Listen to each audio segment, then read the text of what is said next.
Bener nggak sih apa yang dipraktekkan Jokowi hari ini dengan meloloskan anaknya menjadi cawapres, membiarkan anaknya menjadi calon wakil presiden? Kalau mahasiswa dan kaum mudanya udah bergerak, itu tanda-tanda akan ada perubahan besar, dan perubahan besar itu memastikan bahwa dinasti politik dapat dikalahkan. Bagaimana cara kita memandang atau menganalisa bahwa satu putusan itu adalah produk mafia hukum?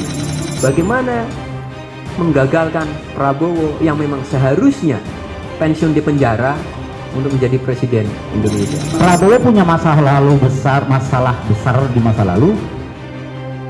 Gibran menciptakan masalah baru untuk masa depan. Kira-kira statementnya begitu.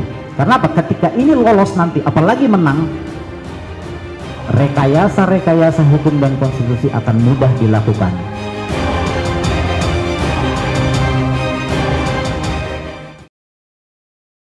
Assalamualaikum warahmatullahi wabarakatuh. Salam sejahtera, selamat sore rekan-rekan sekalian yang berbahagia.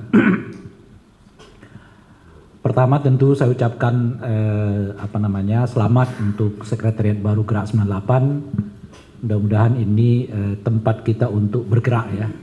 Bukan tempat kita untuk kongko-kongko saja, tapi tempat untuk bergerak.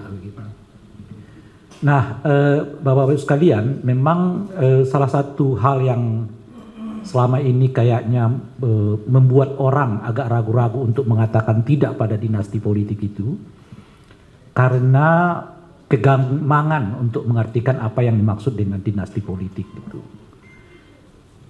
Nah, sehingga dengan begitu orang membuat dan menganggap bahwa dinasti politik ini pada akhirnya kan dilakukan semua orang. Kira-kira begitu. Karena dilakukan semua orang, mengapa dinasti politik Pak Jokowi yang disoroti gitu ya. Itu saya kira beberapa yang kita bisa tangkap dari berbagai rekaman di media sosial, di perbincangan, di talkshow macam-macam gitu. Nah, saya mungkin perlu mengingatkan kembali tentang apa yang kita sebut dengan dinasti politik, yang sebetulnya pernah kita atur dulu melalui Undang-Undang Nomor 8 seingat saya tahun 2015. Undang-undang itu menyatakan bahwa seorang petahana alias seorang yang masih menjabat sebagai jabatan eksekutif ya, tidak boleh mencalonkan keluarganya untuk terlibat juga di jabatan-jabatan yang bersifat eksekutif. Dalam bahasa yang lain, itu ada keterangannya, itu dinyatakan satu tingkat ke atas, satu tingkat ke bawah, ke kiri dan ke kanan, samping kiri dan kanan, mereka semua yang terikat dengan petahana itu tidak dapat ikut serta di dalam pelaksanaan ya elektoral menuju jabatan-jabatan yang juga bersifat eksekutif itu. Dalam bahasa yang lain, ada 3 ciri dari apa yang disebut dengan dinasti politik itu. Pertama adalah tentu ada hubungan darah.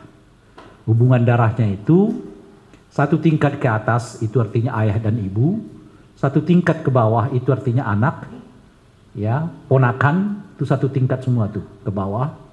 Satu tingkat ke kiri dan ke kanan itu ada saudara, saudari, ada paman, tante, ya, kemudian hubungan karena pernikahan.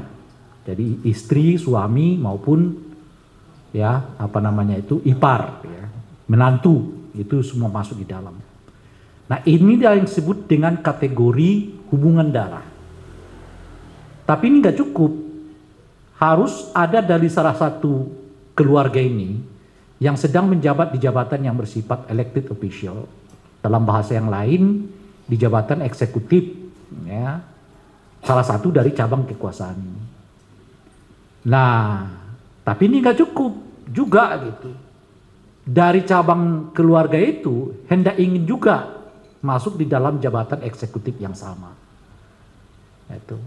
Nah, itu 3 cirinya tuh. Pertama adalah hubungan darah, ya, satu tingkat ke atas, ke bawah, kiri, ke kanan. Kedua, masih ada yang petahana. Dan yang ketiga, salah satu cabang dari kekuasaan ini ikut juga terlibat di dalam jabatan-jabatan yang bersifat ya elected official. Oleh karena itulah kalau mendasarkan diri pada aturan yang sudah pernah dibuat ini, meskipun karena kemudian aturan ini dibatalkan oleh Mahkamah Konstitusi, tapi intinya pernah kita bicarakan dan pernah kita rumuskan menjadi aturan. Nah, maka praktek yang dilakukan oleh Pak Jokowi itu adalah contoh paling sempurna dari apa yang disebut dengan praktek nepotisme ataupun dinasti politik. Kenapa saya katakan begitu? Pertama adalah aturannya dibuat oleh paman, satu tingkat tuh, ke kiri, ya kan, atau ke kanan, gitu. Pokoknya kiri kanan lah. Aturan yang memungkinkan, ya, bagian dari keluarga dia terlibat. Lalu yang menikmati pertama kali aturan yang dibuat paman ini adalah ponakan, berarti satu tingkat ke bawah kan. Dimana karena aturan yang sudah dibuat itu dimanfaatkan oleh ponakan untuk menjadi atau mencalonkan diri sebagai calon wakil presiden. Itu artinya si ponakan mau masuk ke lembaga yang bersifat elected official, yaitu calon wakil presiden. Jadi di jabatan eksekutif juga. Jadi dua tuh, ponakan sama paman. Jadi satu ke kiri atau ke kanan, satu ke bawah. Saat yang bersamaan, si bapak merestui peristiwa itu. Nah, padahal si bapak masih sedang berkuasa. Berarti sudah melibatkan 3 sektor. Yang istilah saya itu udah segitiga kan. Di sini bapak, sini ponakan, di sini paman. Dan ternyata nggak cukup.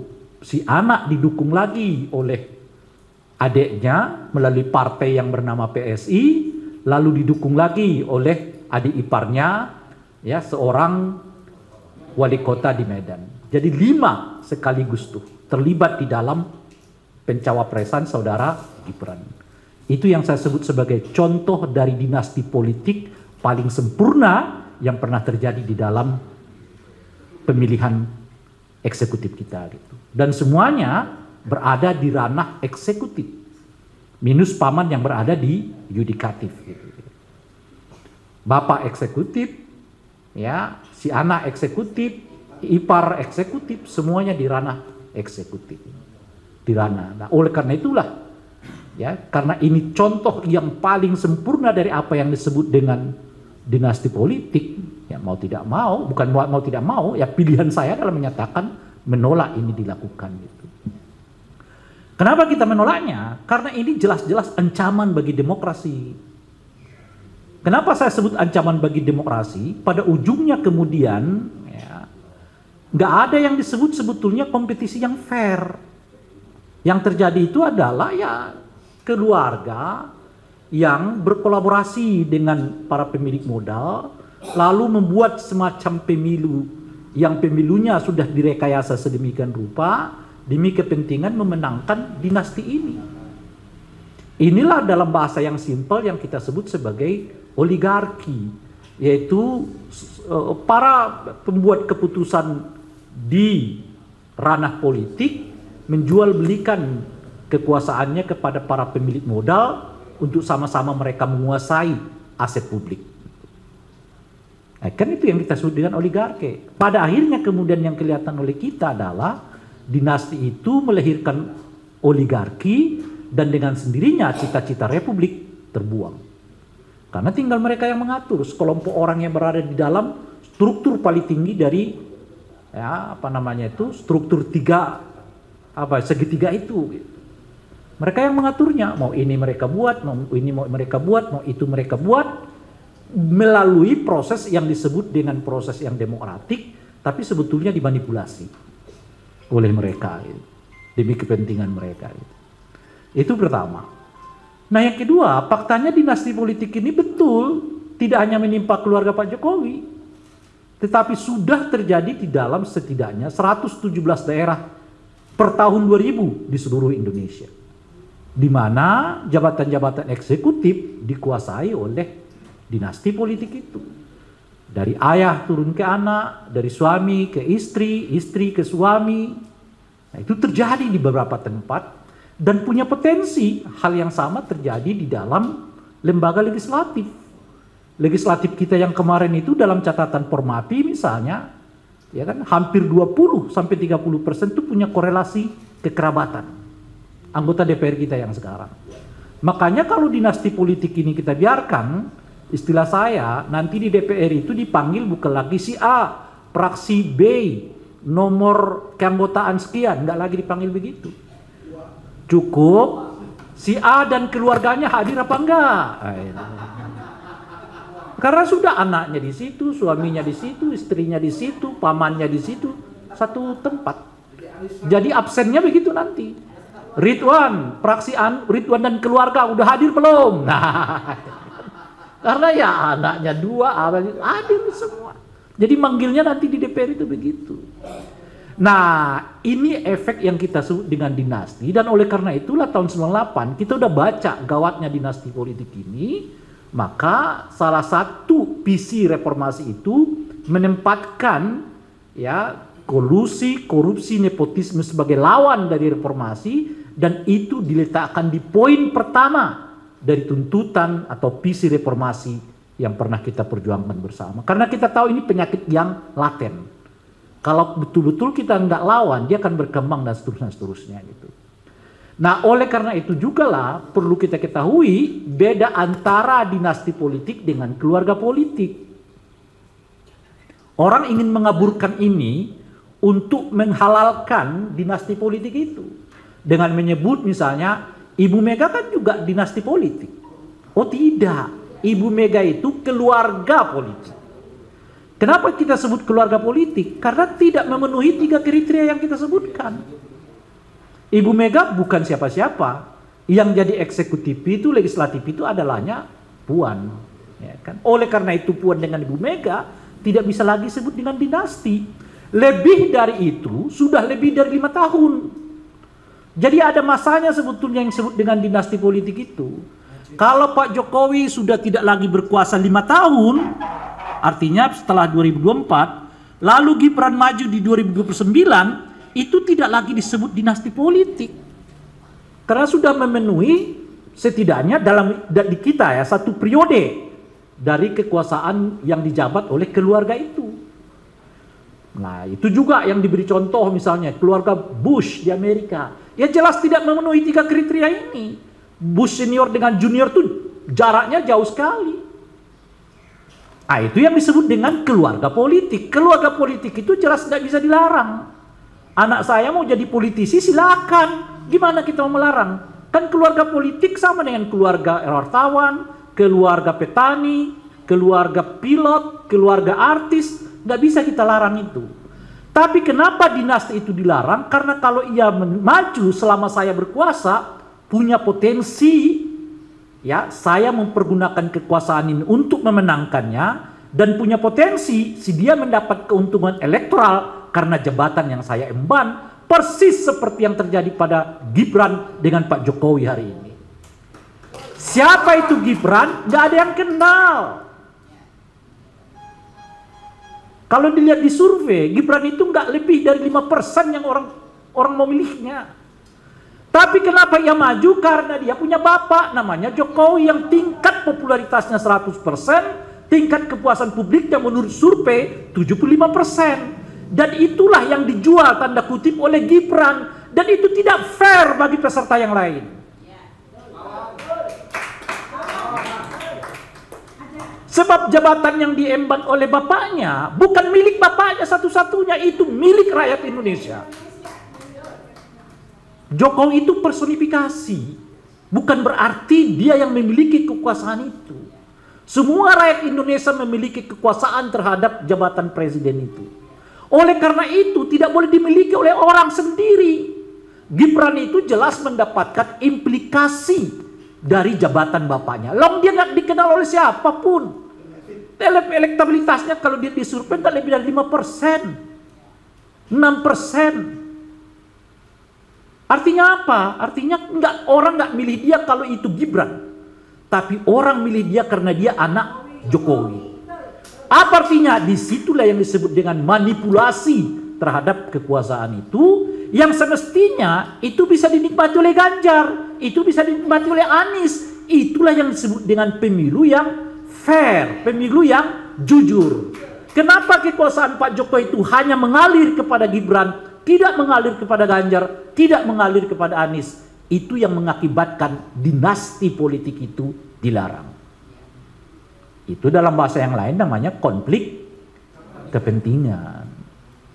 Untuk urusan soal proyek aja, pengadaan di mana-mana di instansi pemerintah, jelas tuh kode etiknya. Tidak boleh ada ya pengambilan keputusan berdasarkan konflik kepentingan. Itu diatur semua.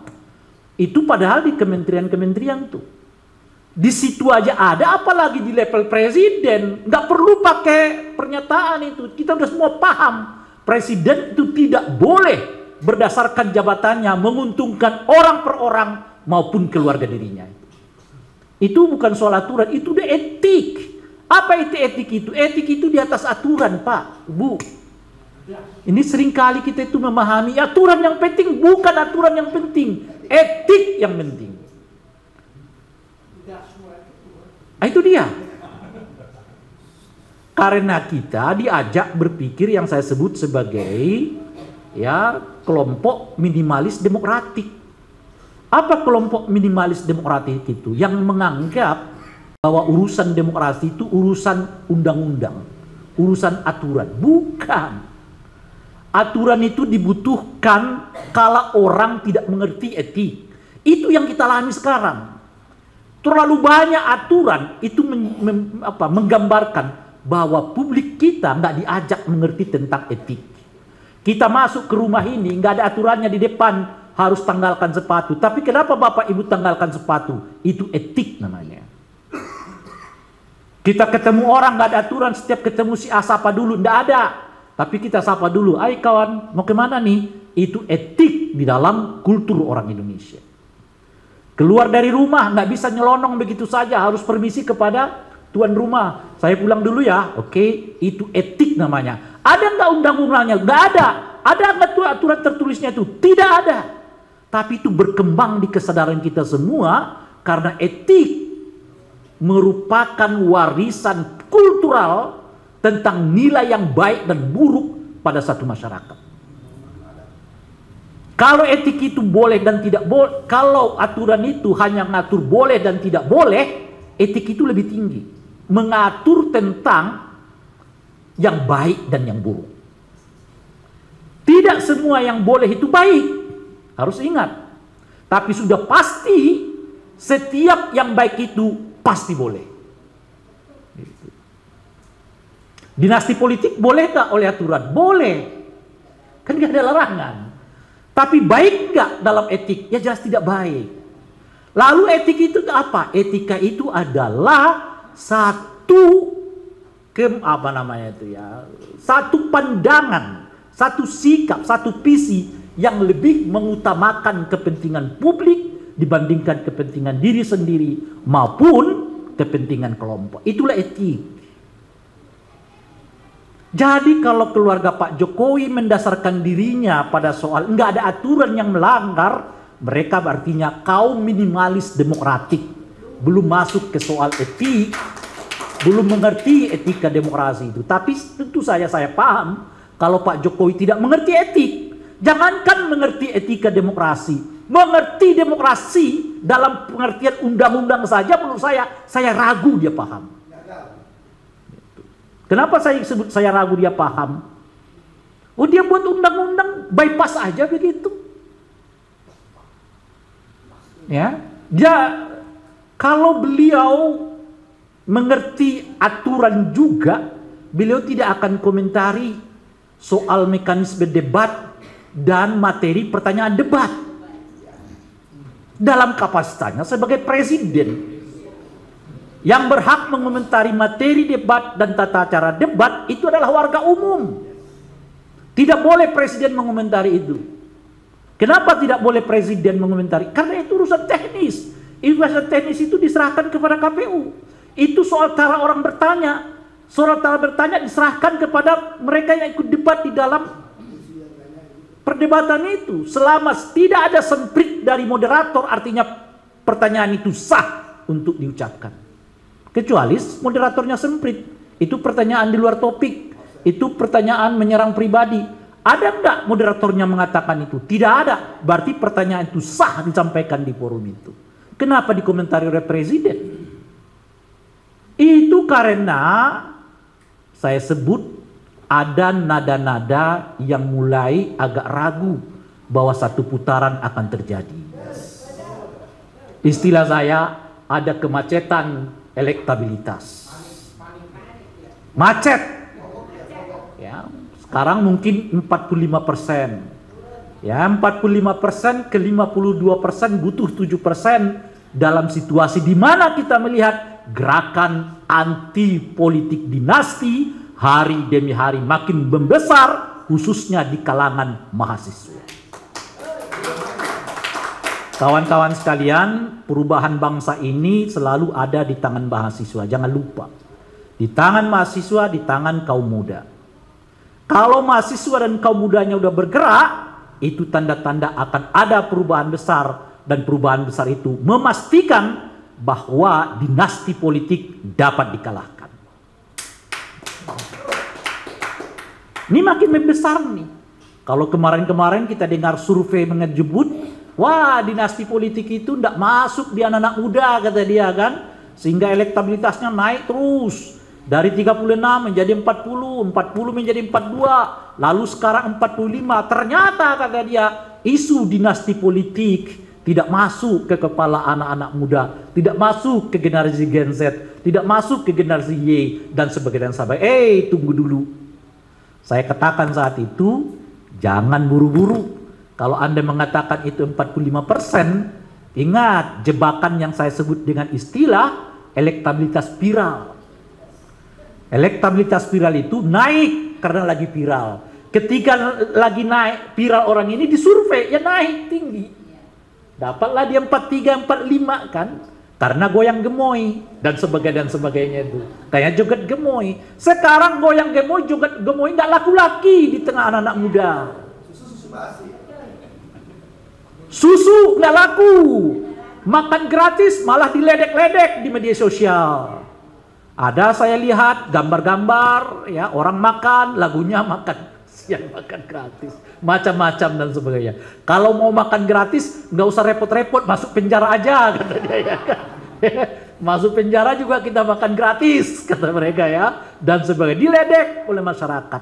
Di tengah yang kayak begitu Anda mau mengatakan elektabilitas naik, elektabilitas dari mana? Makanya nih elektabilitas viral naik dia gitu. Satu, yang kedua tunggu dulu. Jangan-jangan ya dinasti politik, isu dinasti politik itu lagi bekerja dan mulai kita lihat hasilnya sekarang. Mahasiswa gerak di mana-mana ya. Saking tambah gerakan mahasiswa ini, mulai ada yang panik, mulai make jalur polisi, ya kan?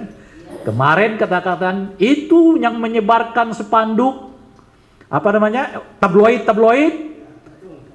akan kita polisikan. Kalau udah main polisi tanda-tanda. Jadi banyak tanda-tanda yang kita lihat akhir-akhir ini kawan-kawan sekalian yang menggambarkan apa yang saya sebut sebagai kemacetan elektabilitas itu.